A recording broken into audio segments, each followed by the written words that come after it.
Hello and welcome to another episode of the Red Delta Project podcast, where we teach you how to break free of the stressful fitness rat race with grind-style calisthenics and satisfying healthy eating strategies. My name is Matt Schifferly, founder of the Red Delta Project, author of the books Fitness Independence and Smart Bodyweight Training. Speaking of books, I know some of you have been asking me about when's book 4 coming out, the Bodyweight Training for Martial Arts. Well, I'm waiting on the proof, and if that all looks good, then it should be out in the next week to 10 days. I'll let you guys know for sure, especially on the RDP YouTube channel. Also, second point of news is, yes, I am back here in Denver, Colorado. I had moved out back home to Vermont in the late fall last year, and well, basically I've understood that I can do more as a trainer, and there's more potential for me to grow and provide better content for you here in Denver than back home in Vermont. There's just more opportunity here. So that's all I'll say about that. But if you're in the Denver area, come and find me. I'm at a new training studio called Kinetic Training Club here in downtown Denver, right on 16th Street. So if you're in town, stop on by. So we're completing our series today on alignment. I know I didn't come out with a podcast last week, it's because I was driving cross country 13 hours a day, but I've covered fitness alignment, physical and exercise alignment. Now we're talking dietary alignment. And this is a very crucial component to be looking at because so many of us are being forced into dietary habits and follow rules that are in no way in your best interest. In fact, they pull you away from the actual goals and objectives you have because dogmatic approaches and rules that you're supposed to be following are rampant within our fitness culture. Now, just to recap real quick, what I'm talking about with this alignment thing is we all have a goal, and our ability to accomplish that goal depends on satisfying the natural principles of Mother Nature that are responsible for you getting that goal. And everywhere around you, there are countless influences that are either in alignment with satisfying those natural principles or misalignment, which go in the opposite direction. And this is incredibly important to understand, especially with diet, because so often we get tunnel vision thinking there's one main influence we have to think about, be it calories or sugar or carbs or protein grams or whatever the case may be. And we get focused on one single influence and make sure that's in as perfect alignment as possible, but we're ignoring the countless other influences that could be going the other way. So if you ever find like you're fighting yourself or feel like it's a struggle to be getting the results that you want, this is probably what's happening, because the more influences you kind of point in the direction of your goals, the better alignment you have, the better results are, the easier it is to maintain those results as well. But the more influences that are going the opposite way, you have the opposite occurrence, where it's a struggle to get anywhere, and whatever results you have are lost relatively quickly. So what is the principle that is governing your results when it comes to diet? Well, everybody's got different goals. Some of you are maybe looking to lose weight, some may be looking to build muscle, be healthier, whatever the case may be. But regardless of your goal, the principles of a healthy diet are the same throughout. And that principle is the simple balance between your consumption and your expenditure. And this is something that we often hear referred to as like calorie balance, like calories in, calories out sort of thing. But this is actually the overall universal principle governing everything in nutrition. It's the ratio between your intake of everything: carbs, protein, water, vitamins, minerals, calories, everything, versus your expenditure of those exact same things. And this is the first thing to really understand, because in our attempt to get a handle on nutrition, sometimes we try to find absolute rules. Like, how many calories am I supposed to eat every single day? How much protein? How many carbohydrates? How much is bad? How much is good? But the reality is there's no single number that's a definitive good or bad for anybody, because the healthiness or detriment of your diet depends not on just the consumption, but the consumption relative to expenditure.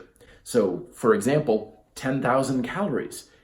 Is that healthy? Well, if 10,000 calories is your consumption, but 10,000 calories is your expenditure, that's the exact same result for like your weight, for example, as if you consumed 2,000 calories and you expended 2,000 calories. The balance is the same, therefore the result is the same. It's not just one number, because I know it's easy to get fixated on a number of, I only eat this many carbs a day, or I eat this many calories. But if you're ignoring the other half of the equation, the first number of your intake or your expenditure, it doesn't really matter with anything, because it's always the relationship between the two. The other point to consider is that it's not the numbers, it's the speed and the rate of consumption of those numbers and the expenditure. Everything in fitness is about speed. So again, back to our 10,000 calories. Is eating 10,000 calories going to cause you to gain weight? Well, not if you're consuming 10,000 calories at the speed of 1 week, because then that's a little less than a little over 1,000 calories a day. But 10,000 calories over the speed of 1 day, that's going to be a lot more, and you're going to have a much higher expenditure to have a stable weight or to manage your weight. And it's the same thing with everything, like carbohydrates. Someone on a low carbohydrate diet consumes just as many calories as someone on a high carbohydrate diet. The difference is the speed. The high carbohydrate diet person may have like 300 carbs in a day, and the low carbohydrate may have 300 carbohydrates over a week. So it's not just the number, it's the speed of that number representing over time. So when we're getting back into alignment, what we really want to look at is what are the influences in your life that influence your rate of consumption versus the influences of rate of expenditure. And of course, this is an impossible thing to generalize because we're all different.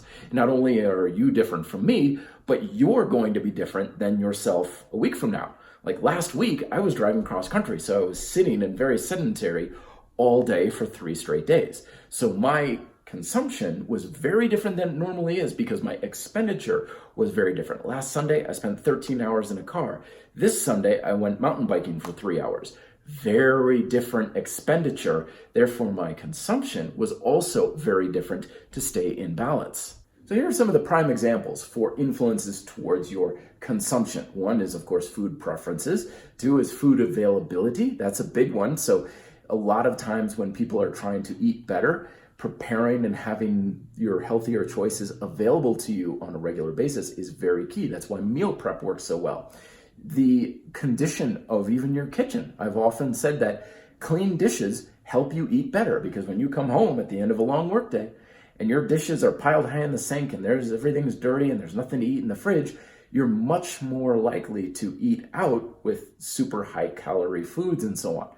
But if you come home and you've got ready heat and eat meals, and your kitchen is nice and clean and your table is all nice and it's not cluttered with stuff, so it's easier for you to just quickly heat something and have a healthy, nutritious meal, those are influences that may be in better alignment for your healthy eating, your consumption.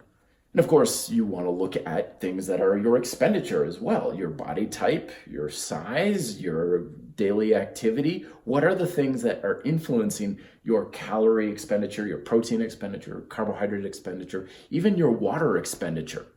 So the bottom line lesson that I really want to drive home in today's podcast is don't get too fixated on a supposedly optimal number that you're supposed to follow. Most of the time, these numbers are nothing more than an estimated guess, and they only take either consumption or expenditure into account. But without both sides of the balance in a good awareness, it is a guess at best. And feel free to modify and adjust your diet however you see fit to bring this stuff back into balance, because we're all different. We all have different needs through our expenditure. We all have different appetites and we all have different resources. So pay attention to the influences in your life that are influencing your expenditure and influencing your consumption, and modify them as you see fit so that you can tip that scale in the way that you need to for the results that you want. So I really hope you found that helpful. If you have questions and stuff, leave them down below in the comment section. If you're watching this on YouTube, as always, email me at reddeltaproject@gmail.com if you're here listening to this on Apple, Google, or Stitcher. And as always, thank you very much for listening, and I'll see you next week. Till then, be fit, live free.